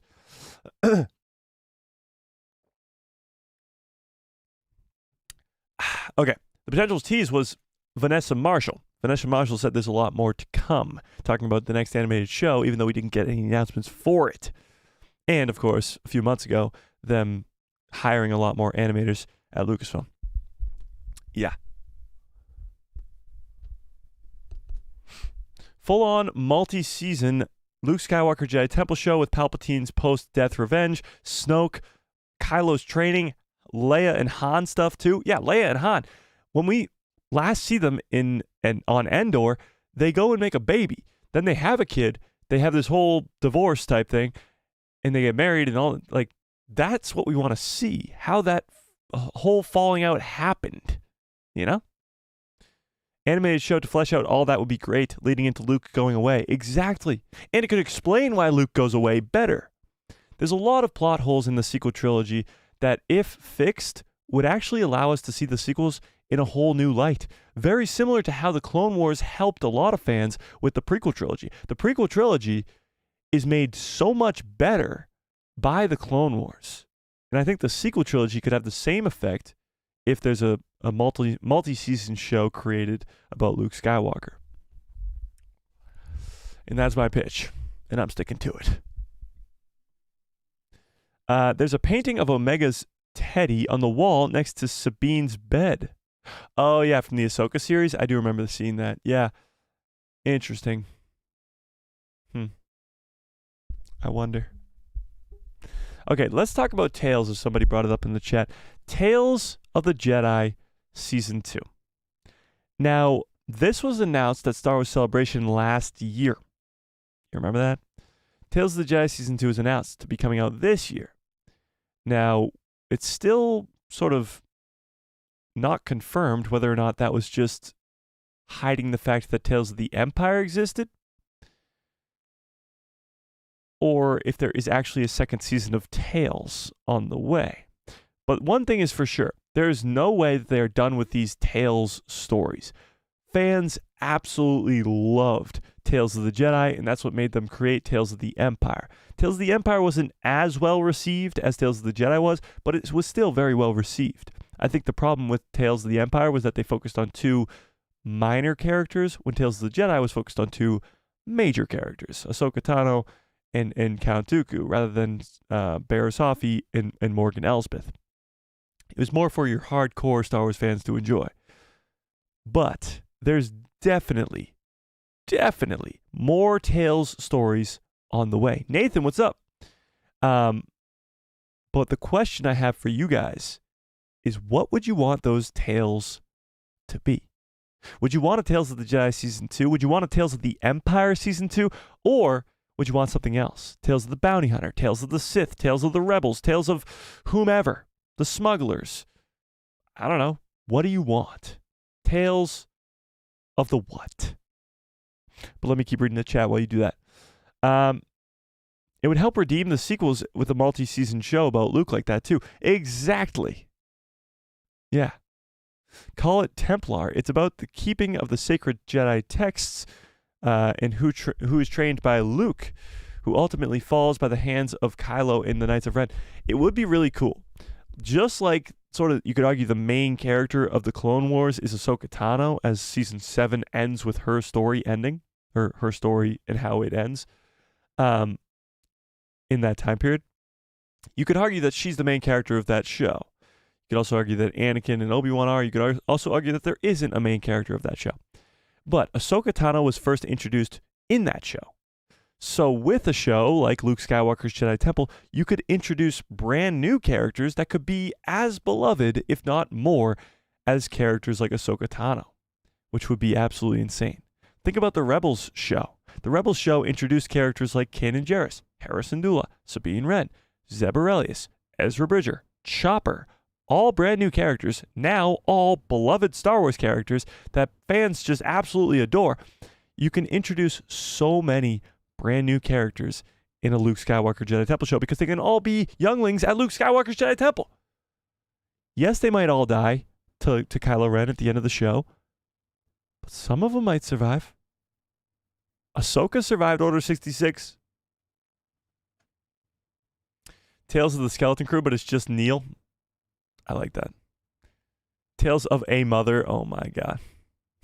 Tales of the Sith. Tales of the Sith would be incredible. William Ryder, what's up? William says, a Rebels prequel would be like a Hidden Path show. It would be, yeah. It would be. I feel like Jon Favreau and Dave Filoni movies are going to explain the long time period leading up to The Force Awakens. I actually don't. I don't. I think this Mandoverse trilogy, hopefully it's going to be a trilogy, but I think this Mandoverse trilogy is only going to take place in a few years. It's going to be the Heir to the Empire. It's going to be Thrawn, but it's not going to be leading up to the to the sequels like you think. There's not going to be this massive time jump in between each episode. It's probably going to be a straightforward story, probably within a few years of each other, if not the same year. Felix says, Mike, that's a good idea. I would like a show that shows the rise of the First Order and Kylo Ren, how he gets involved with the Knights of Ren. All of that could be involved in this show. Like, it's an overarching show, like a show called The Clone Wars. It can tell you stories about Ahsoka. It can tell you stories about droids. It can do whatever it wants. You know? Give me a Dr. Aphra animated show. I'd be there for that. That would be... It would sadly just have too small of a fandom. Not many Star Wars fans anymore, or maybe even ever, read Star Wars comics. So Aphra is just a character who exists in the Star Wars comics, and fans wouldn't really be around for it, you know? Andor and Rebels have the Rebel Cell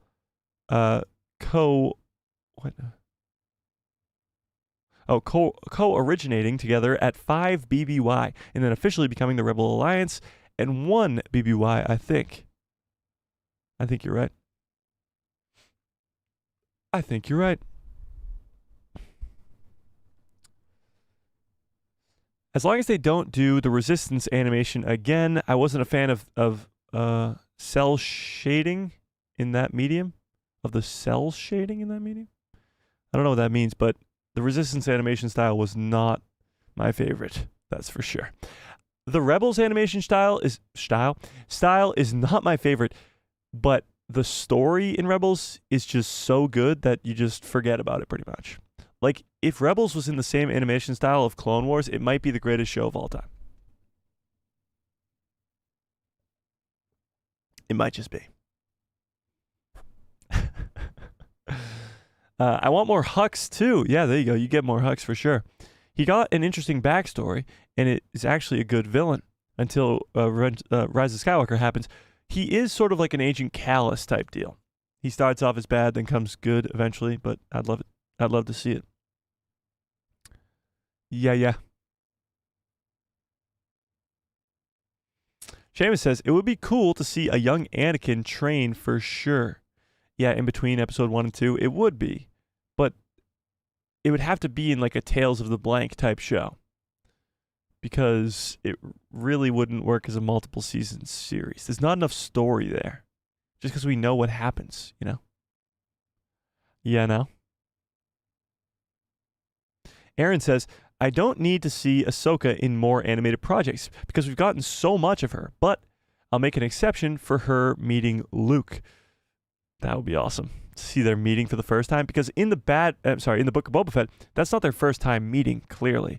So I'd love to see their first time meeting too. That would be cool. By the way, I just took a gander over here at our poll. I couldn't help but notice that it is exactly 50-50. That is wild. We are split down the middle on the fact of Vader showing up in Andor Season 2. I'm going to have to write that down, actually.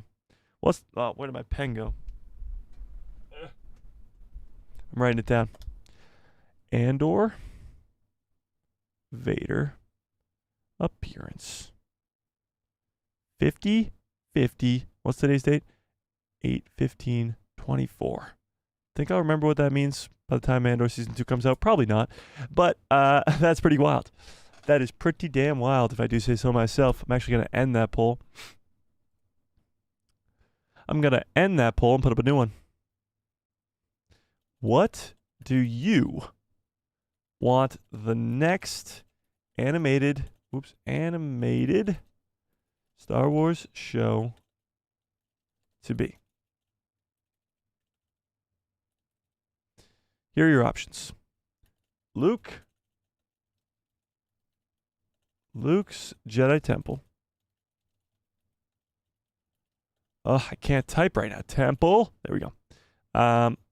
Clone Rebellion. Everybody loves the Clone Rebellion show.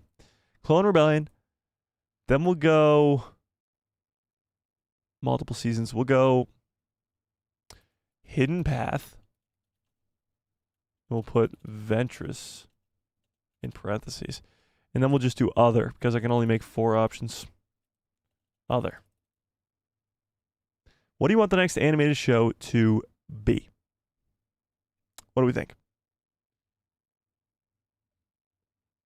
And yes, that vote had 66 votes. Execute Order 66. That's true. Okay. 66 votes. You guys are on top of everything today, aren't you? Okay. Whoa. That is not what I expected. Right now, the Asajj Ventress show is winning. Oh, wait, never mind. Never mind, it's changing. I think it was just like not updated or something. Yeah, Luke Skywalker Jedi Temple show is winning right now with 43%. That's pretty wild. Okay. Okay. More clones, please. Okay. Let's talk about the clone. No more clones, please. More clones, please. Do you guys want more clone stories? Yes or no? Tell me in the chat. Do you want more clone stories about Captain Rex, about Commander Cody, about just clones in general? Are we sick of clone stories or do we want more? I'm currently rewatching the Clone Wars. I'm on season 2. And there is so much amazing clone stories told in the Clone Wars. The question becomes, do we want more? Because the Clone Wars has a spin-off show called The Bad Batch. The Bad Batch got 3 seasons. Now, if you get a Clone Rebellion show, you're going to be getting a spin-off of a spin-off of a spin-off about clones. Tales of the Clones is a completely different situation there. If it's Tales of the Clones, that's fantastic. Tales of the Clones and you have it be Rex and Cody, where they end up, that would be, sign me up immediately. But another 3 seasons of a clone show? I don't know. I really don't know. I don't know if I want it. It's interesting. It's very, very interesting. Because I want more stories about clones. I just don't know if I want another multiple season show when there's other opportunities to go somewhere, you know? Empire Films, what's up? No problem. I appreciate you being here. Chrysanthemum was a character from the comics. That is true. He is. But Chrysanthemum doesn't get an entire show about him, you know? Chrysanthemum isn't the main character of the Book of Boba Fett. Dr. Aphra would be the main character of the show because it would be her own show. I don't know. Dr. Aphra coming into live action would be pretty cool in the Mandoverse. I'm actually kind of surprised they haven't done it yet, honestly. Yeah. I loved Rebels. Me too. Rebels is so underrated. Again, Tales of the Mandalorian Jedi starring Sabine Wren and Tar Vizsla. Ooh. That would be pretty cool. That would be pretty cool. I want to see Tales of the Jedi Season 2, I think. I think that should be the next one. Because there's so many Jedi that we can tell stories about. It's not just Ahsoka and Count Dooku that we need to tell some stories about. Now, with that being said, if there was going to be a Tales of the Jedi Season 2, what 2 Jedi would you want it to focus on? What do we think? Brogu might be one of my favorite usernames of all time. Shout out to Brogu. Shout out to Brogu. Tony, how we doing? Yeah, Rebels wasn't that good, but Season 2 was good? What? What? That's crazy. Crazy talk. Crazy talk. Ahsoka told Din Djarin in the Book of Boba Fett that she was a friends of the family. Yeah, because obviously Luke Skywalker is the son of her master. But them meeting and learning that would be really cool. Like, that has to be a story that's told at some point. Maybe in a Tales of the Jedi. Maybe. John Frag says, also, it's important to see Ahsoka mentor Luke and how he becomes a Jedi Master. That would be awesome. That would be so cool. Does anyone think, do anyone of us think that Disney listens to the fans and what we want? Yes. Absolutely. 100% yes. Now, there's obviously lines to that. There's there's there's limits to that. They have to know who they're listening to, why they're listening to them, and whether or not they should be listened to. As there's a lot of crazy Star Wars fans out there, like myself, that would just be spouting nonsense at them. So it's hard to sort of listen to everybody at the same time, you know? But they're definitely listening. 100% they're listening. We've had Star Wars themselves come into our live chats before. So, like, they're clearly around, always sort of watching, listening to the fans, because those are the people that they want to appreciate the content, you know? Yeah.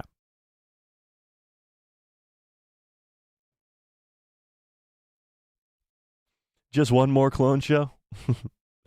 Yeah. We have been given a ton of clone content, and I'm selfish, but I want more, honestly. There has been a ton.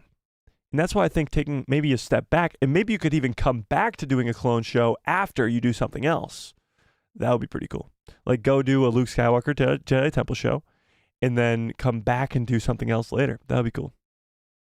My thing is, I was ready for the Bad Batch to explore the Clone Rebellion. Now that they've only hinted at it, I'm kind of fatigued by the idea of another clone series. Maybe I just need a break. Again, a break would probably be a good idea. Go do something else, and then come back to some clones when fans want more. Yeah. Again, somebody else says the exact same thing. More clone stories, yes, but not right now. Give me a break for a little bit and then come back to it, and I'll look forward to it. Exactly. That's kind of where I'm at, too. We need more of Luke when he has with Kylo and the other Padawans. Yeah, absolutely. Luke Skywalker Jedi Temple show, hands down, would be my top number one pick for another animated show. For sure. No, not for sure. 5 sure. Will the surviving clones of Moff Gideon be involved in the Mando movie? Would that make sense? And maybe spark people to go watch the series that it's all about? Moff Gideon's clones from season 3. My clones? No. I don't think so. I mean, that whole base is destroyed. Moff Gideon is dead. I actually don't think Moff Gideon, maybe he'll be referred to, but I don't think he'll be involved in the Mandalorian and Grogu movie at all. I don't think so. I don't think so. No, I do not. John Frag says, what about a show about Delta Squad and the Clone Commandos or the Clone Commandos in general during the Clone Wars in the early days of the Empire? No. Maybe in a Tales of the Clones show, but not in its own series. First of all, it'd be too kind of confusing to explain the timeline to anybody when the show takes place. But it's focusing on commando clones. Like, they're cool, but there's not really much story there, you know? What if a show is called The Dark Times and focuses on Ventress, the Path, and the Clone Rebellion? That's a good point. You could do that. Not just focus on a single thing like the Hidden Path or Asajj Ventress, or the two of those, or the Clone Rebellion, but focus on all of them at the same time. Focus on just everything in that era right after the end of the Bad Batch Season 3. And call it Dark Times. That would be pretty cool. I'd be down for that. If you combine it all, give us stories about Rex and Cody and Ventress and Voss and the Jedi who escaped Order 66 and the Hidden Path. The only problem with that would be, how do you connect all those stories together? It's very easy to connect all the stories of Luke, Kylo, Palpatine, all those characters together. Even in the Clone Wars, it's easy to connect Palpatine to Anakin and Obi-Wan. All those characters are already connected. Asajj Ventress and Commander Cody and Rex and like, those stories aren't as connected, you know? Yeah. Tony says, John and Dave have their focus on the New Republic, the post-Andor time period. So it would make sense that they would focus an animated story in that era too. Yes, that's also very true. Everything seems to be focused in this time period. Other than Andor, and maybe in Acolyte Season 2, there's nothing set in any other time period on the horizon. Ahsoka Season 2, Skeleton Crew, the Mando movie, the other Mando movie. Now, the movies, of course, the Rey movie, Dawn of the Jedi movie, but all the Disney Plus series right now are focused in the Mandoverse. So it makes sense that the next animated show would also focus in that Mandoverse with the Luke Skywalker Jedi Temple show. Which 43% of you agree with me, which is the most right now on that poll. Yeah.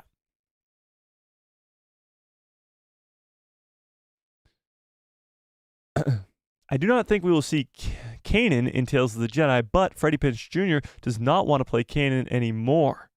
Yeah, he doesn't want to voice Kanan anymore, which is kind of a bummer. Kanan's a fan favorite character, and he didn't even want to come back to play him in Bad Batch, which is crazy.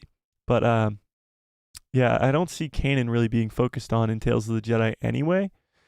Maybe his backstory between Bad Batch and where he ends up in Rebels, but yeah, maybe. Tales of Darth Maul. Darth Maul would be cool, honestly. If you're doing a Tales of the Sith, I'd be down for a Tales of Darth Maul. He's got a few time gaps in his story that I want to see more of. Maul's just one of my favorite characters ever. So the two gaps that I'm thinking of is when Palpatine arrests him or takes him in after he kills his brother on Mandalore, and then he just ends up back on the throne of Mandalore next time we see him. So that time gap would be cool to fill in. And then after Clone Wars Season 7, he goes to take over the Crimson Dawn again, and we see him in Solo, but then we don't see how he gets to Malachor 5. So I guess there's 3 sort of time jumps there that would be pretty cool for Darth Maul's story. Alex says, I don't mind clones, but I think we need to chill or not overuse them. I would like to explore other time periods in Star Wars in animation. I'd love a show that takes place during episode 4 through 6 with Luke. Ooh, interesting. An original trilogy show?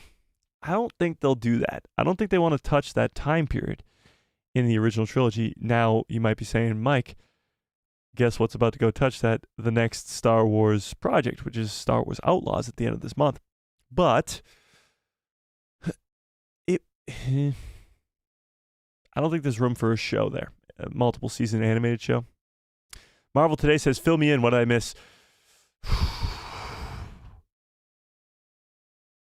A lot. A lot. You just have to rewind it, I guess. I mean, you missed Andor stuff, Skeleton Crew stuff, animation stuff. A lot. Okay, here's your guys' pick for 2 Jedi to focus on for Tales of the Jedi Season 2. Empire Film says Baylan and Quinlan. Baylan would be awesome. Quinlan, maybe cool. Yeah, seeing his story with Asajj would be pretty cool. But Baylan is definite. I would definitely have Baylan in my top of my list too, because his backstory needs to be explored. He's such a cool character in Ahsoka Season 1. Obviously, we need more of him after Season 1 of Ahsoka, but before is going to be cool too. How he survived Order 66, why he's not a Jedi anymore, why he's gone down a darker path. That would be pretty cool. Yeah. Quinlan Voss and Kit Fisto. I've always been a big fan of Kit Fisto. He's always kind of been a side character that's been one of my favorites just because of, I guess, his look. I mean, I don't know. He's a Jedi who's underwater, and green's one of my favorite colors. Blue's my favorite color, but green is a cool color. Yeah. Baylan. I see a lot of Baylans. Baylan's a great one. Yeah. Yoda training with his master. Ooh, Yoda backstory. That would be pretty cool. Shakti. Is that what you're saying? Shakti would be kind of cool. She dies 1,000 times. The Jedi who dies. What happened to Oppo? Is he safe? Is he all right? Also, Uriel Poof. I'm guessing they died during Order 66. I mean, let's actually look it up. Let's look it up. Star Wars, Oppo. Whoops, Oppo. Right, yeah, there he is. Let's see if there's a canon death for this guy. He might be the sexiest character in all of Star Wars. If we're being honest, he might be. But let's see if he has a death.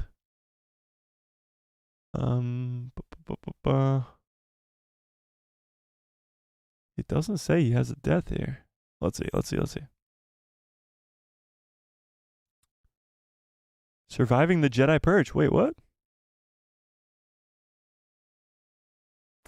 At the end of the Clone Wars, the clone troopers turned on the Jedi Order, and a result of Execute Order 66.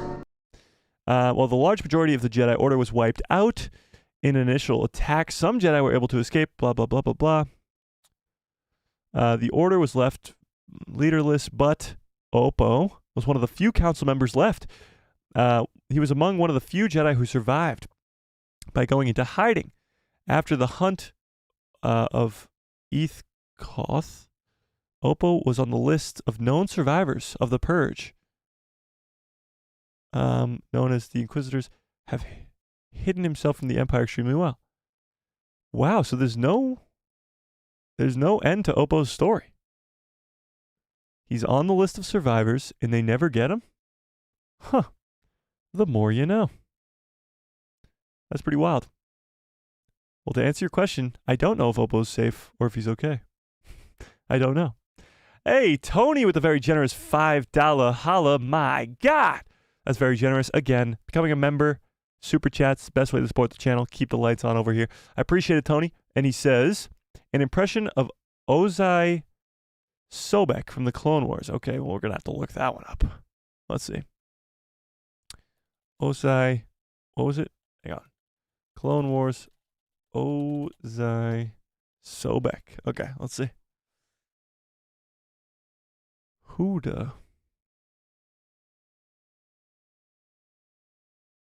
This is Oh, this guy. Central Command. Please identify yourself. This is Shuttle 81572, requesting access to Citadel Prison. That ship is scanned for life forms. Yes, Commander. Make no mistake, the Jedi will be coming for their imprisoned brother. Yikes, Tony. You don't make it easy, I must say. They're not about to let one of their own be tortured in the handing over information that will help the Separatists win the war. Why does he talk like that? Hang on, let's go back. They're not about to let one of their own be tortured. They're not about hang on. They're not about. Hang on. Where the hell is his voice at? About to let one of their own. They're not about to admit one of their own get tortured. Be tortured. Handing over information. Separatists win the war. The shuttle has. That's a really tough one, honestly. You guys try it. You guys try that. Here, go ahead. They're not about to be tortured. In the handing over information that will help the Separatists win the war.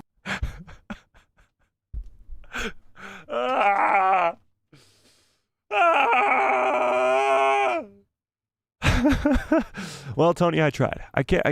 Again, I always say, if you send in a super chat, I'll do an impression. They won't be good, but they're an impression nonetheless. I appreciate it, Tony. $5 is very, very generous. I appreciate it. I really, really do. So if you want to hear any Star Wars impression, send it on in with a super chat, and I will do it to the best of my abilities. Chewbacca. I've done Chewbacca a few times. I like my Chewbacca, actually. I kind of have to find it. Hang on. Let's see. For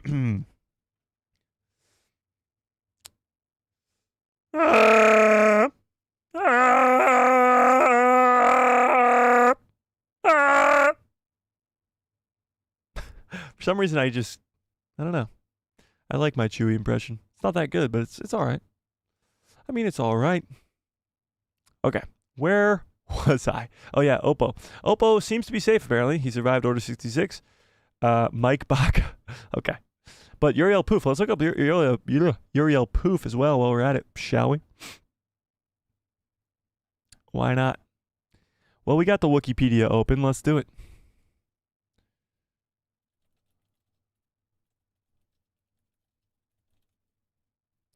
Let's see it. Uriel Poof. Is he dead too? Uriel Poof died 22 BBY. I believe that's Order 66, right? 22 BBY. Let's see it. Chosen one? Uriel Poof was the chosen one? Okay, where's his death at?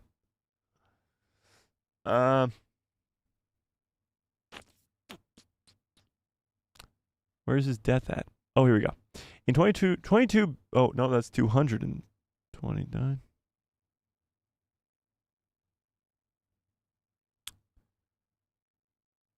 Okay. See if it tells us his death here.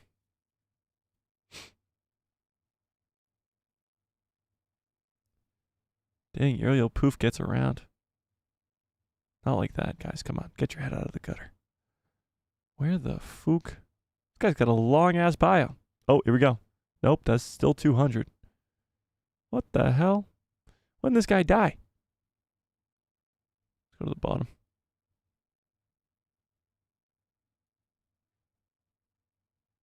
Oh my God.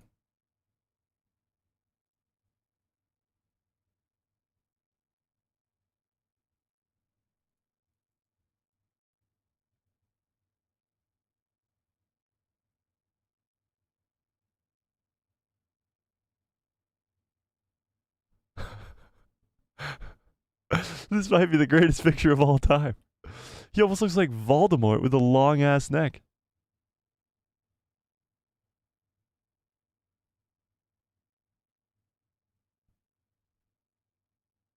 I could look at this for hours.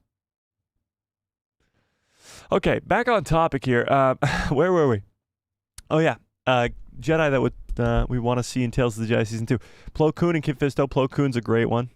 And knowing Dave Filoni, he'll probably do Plo Koon as well. What if they pivot to go to Tales of the Sith?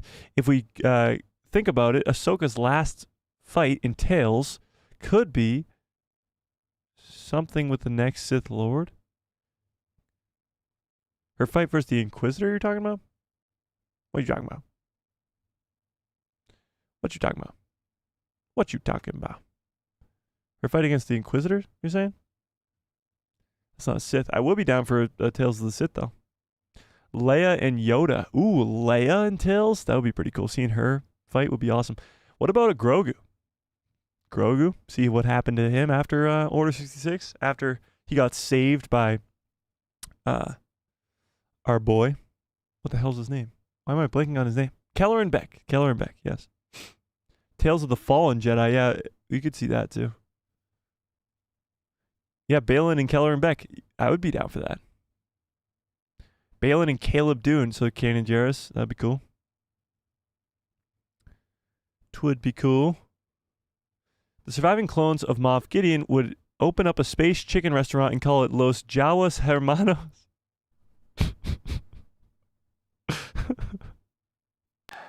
This is where the fun begins.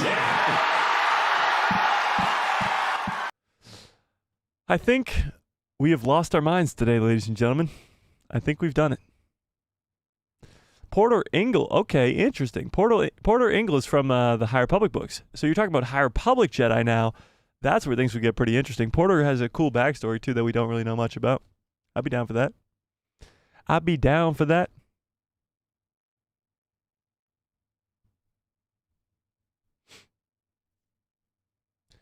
I want a Jedi show, maybe a spin-off, where we actually see when they introduce those Jedi younglings in the Clone Wars. But really, I want to see the new Jedi Order be built up. Well, that's a big concern. A lot of fans are like, we don't want a Rey movie, and some fans are like, we want to really see the next generation of Jedi be built up. So that'll be pretty interesting, I guess. Are you looking forward to the Mandalorian Grogu movie? Little known fact, when my brother, Grogu, needs a nap, I'm his stand-in. That is awesome. Okay, am I excited for the Mandalorian Grogu movie? Abso-freaking-lutely. And the teaser trailer that was released, or not released, I guess, shown to the people at D23 last weekend was awesome. From Zeb showing up, to the Razor Crest coming back, to AT-AT walkers, to Din Djarin doing badass-looking stuff. Like, that's what I'm talking about. I have very high hopes for this Mandalorian Grogu movie. And it needs to be good because it's the first Star Wars movie since 2019. So it has to really stick the landing so we can get some really, really good Star Wars movies coming up. Yeah. So am I looking forward to it? Absolutely. Tony says, would you have Mark Hamill voice Luke Skywalker in the animated series? They'd have to do something to his voice because he's older, and his voice would sound younger in the show. So I'd maybe say no. But again, maybe you could just modulate his voice somehow. They did it in Mando and in the Book of Boba Fett, so maybe. But they could do it just like the Clone Wars. They recasted Hayden Christensen, Ian McDermott, Ewan McGregor. Like, they could recast all of them again for voiceovers. Yeah. What about Vader bleeding his crystal? What do you mean? In like live action? That'd be pretty cool.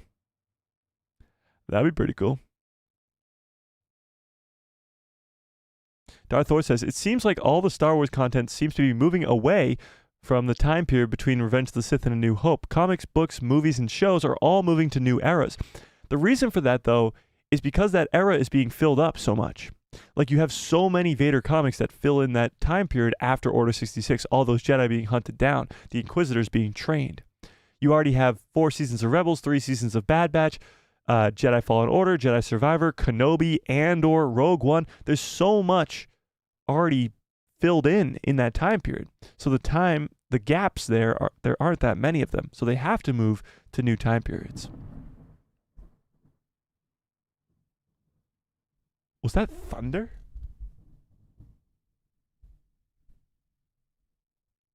That was thunder. Holy crap, that was loud. Did you guys hear that? That was crazy. Okay. I think we will see any characters we've seen in the movies and shows. Oh, do you think we will see any of the characters from the movies and the shows in the Star Wars Jedi Outlaws game? Or sorry, I keep calling it Jedi Outlaws. It's not. It's just Star Wars Outlaws. Yes, you guys heard that? That was crazy. Yes, I do think we will see some familiar faces. One of them being Kira from the Solo movie. We know for a fact that she will be in there as the leader of the Crimson Dawn. Jabba the Hutt, we know, is going to be in the game. Han, frozen in carbonite, will be in the game. But more big time faces like a Luke Skywalker or a Han Solo's in frozen in carbonite, or a Leia or Lando or whoever. Maybe Lando, like playing Sabak or something. But I don't know. Maybe the Ghost crew, Harrison Dula. Why not? I really have no clue. It'll be a surprise to be sure, but a welcome one. Yeah. I feel like it just started downpouring. Like it was a bright sunshiny day when I started this live stream. And now looking out the window, it's very, very dark. That's crazy. Okay. Oppo survived and made a career change to become Santa Claus. Okay. There you go. Yeah. Yeah. I tried and I turned into a Glub Shitto. Glub Shittos are pretty funny. Yeah. Alex says, need a new series in Star Wars called The General, which focuses on General Grievous's backstory, his family, and how he turned into the machine that we see, and training with Dooku. The series could end with him on Geonosis. That would be awesome. I would 1000% be down for a mini-series on just General Grievous. His backstory is so cool. And yes, he was present during the Battle of Geonosis. Yeah.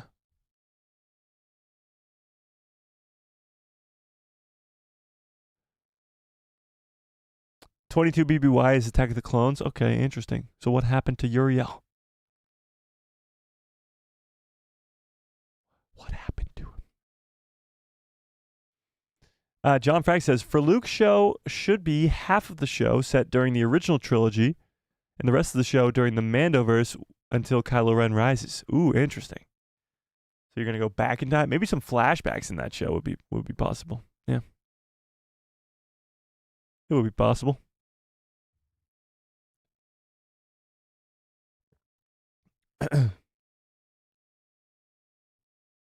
It's sunny here in New York. Nice. Nice. Where's everybody at from around the world today? Where's everybody tuning in from today?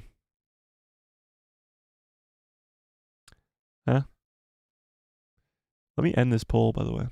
Let's see where this is at. What do you want the next animated show to be? 36% of you said Luke Skywalker's Jedi Temple show. 32. Second place is a Hidden Path Ventures show. Only 20% say Clone Rebellion and 10% say other. Just out of curiosity, what was the other? What did you guys want for other? You know? The UK, nice. California, nice. California. Oh my God, a lot of Californias. Lots of Californias. New Mexico, nice. New York, cool. Germany, nice. Hungary, ooh, cool. Chicago, cool. Is that North Carolina? Cool. Cool. UK, of course. We got a bunch of UKers and a bunch of Germans and a bunch of Californians, it looks like. Philadelphia, nice. Cool. It's always cool to see where all you guys are from, or around, I guess. Indiana, cool. Cool. So you all are willing to fly up to Boston area to watch the Mandalorian and Grogu movie in theaters with me, right, guys? Right, guys? That's definitely going to still happen. By the time of 2026, I'm hoping to have a lot more subscribers than we do now. That's the first goal. And the second goal is to have at least enough of you guys to come fill a movie theater in 2026 to watch Star Wars together. Yeah. There you go. Scotland. Ooh, cool. Well, I'm hoping that we have a lot more subscribers that live closer to me so that you guys don't have to fly all the way out here. You know? Yeah, I know. You'd actually consider it? That's crazy. 100% fill it up. Oh, my God. That'd be crazy. Maybe we'll do like a giveaway to fly one of you out here. That would be cool. That'd be fun. Okay. We are going to get on out of here. This was an absolutely insane stream for many different reasons, but you guys are the absolute best. I appreciate every last one of you more than you will ever know. This was a great stream. I mean, Skeleton Crew trailer was awesome. Andor stuff, Diego Luna kind of spoiled a lot of stuff there. He didn't mean to, but yeah. But yes. Okay. Star Wars fan, what's up? Well, I love you guys too. Okay, so let's there you go, Thomas. Okay. I'm going to get on out of here. You guys are the absolute best. Join the Discord in the description below. If you guys are not in that Discord, go join it now. We got almost 200 people in there talking Star Wars almost all day long. It's a lot of fun, so go join that Discord as soon as possible. Shout out to all the new members today. Seamus and Rexter, appreciate you. And Tony for the very generous $5 holla. I appreciate it. Becoming a member. Super Chat's best way to support the channel. I appreciate it quite a bit. Smash a like on this stream if you have not yet. Hit that subscribe and hit that bell so you get notified every time I post a video in my pretty face. We'll show up in the recommended feed of yours. Let me see how many likes we got on this stream. Oh, that's pretty good. That's a pretty good, if I do say so myself. Darth Thor says, Battle of Jakku animated series following Rogue Squadron, easy 3-season story. That would be pretty cool. That would be pretty cool. But I think they're following the Battle of Jakku in the comics right now, so maybe we'll get that story told there anyway. But smash freaking like, hit that subscribe, hit that bell so you get notified every time I post a video in my pretty face. Oh, how do I get on the Discord? Great question. Before I get on out of here, let me explain the Discord. There is a link in the description below to a Discord called The People Who Love Star Wars. If you click on that link, it'll take you directly to the Discord and invite you to the Discord. So you just click on it, press it, get in there, and just talk some Star Wars. Okay? So it's in the description of this video and every video I've ever posted, or maybe not ever posted, but you know, over the last year plus ever posted, live stream, video, whatever. There's a link to Discord. Go join that. You might have to, if you don't have Discord, you might have to set up an account, but it's just your probably email and a password, and then you're in. You're in. Okay. I appreciate you guys. Smash a like, and may the Force be with you. Always.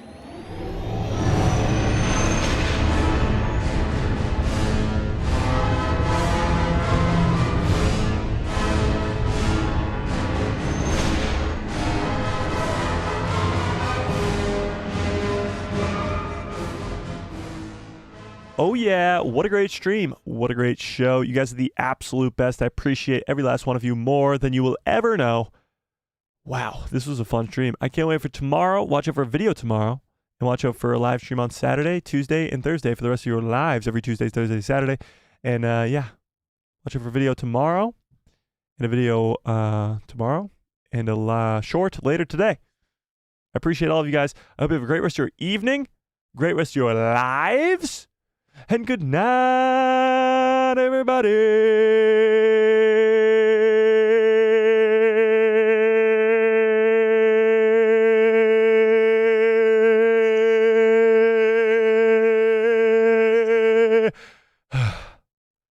Yeah.